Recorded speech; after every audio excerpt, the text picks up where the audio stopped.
We believe that our ancestors have been here for time and eternity.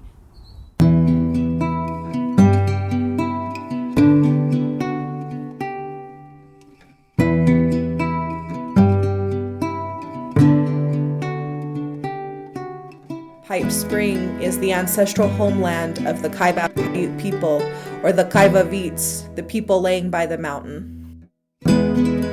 We are seeing agriculture date about 3,000 to 5,000 years ago.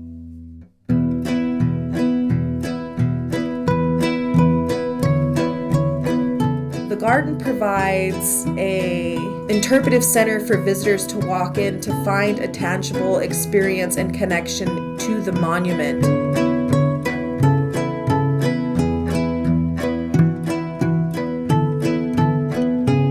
The Ancestral Puebloan people are doing the three sisters, the corn and the beans and the squash, that are the staple food items because, one, they're providing the necessary vitamins that humans need for subsistence, but they can also be dried and kept through the winter season.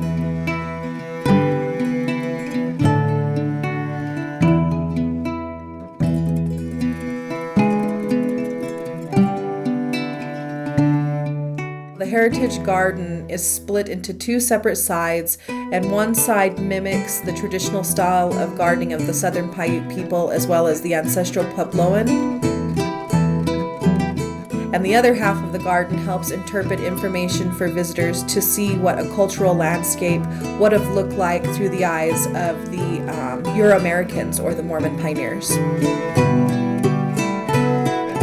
In the past 2 years, we started to offer garden workshops to help the local community to be able to come in, see what these gardens look like, and to help encourage the ability for people to have the empowerment to plant their own organic gardens at home in traditional methods that are connected to their specific culture.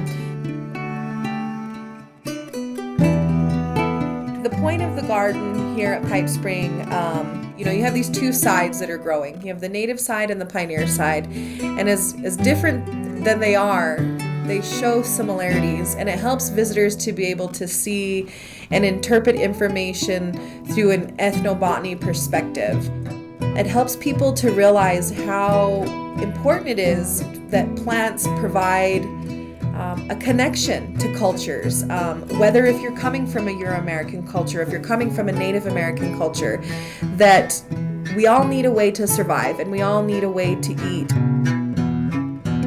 I think it's important that us as people learn to create substance for ourselves because we really don't know what's going to happen through our lives, and we don't know if there's going to be food shortages. It benefits our health, it benefits our spirit, and it creates a connection of hard work. And so I think that that's what I would like people to know and to learn more about. If you don't know a lot about gardening and growing your own food, learn how, because the skill comes in handy. It really does.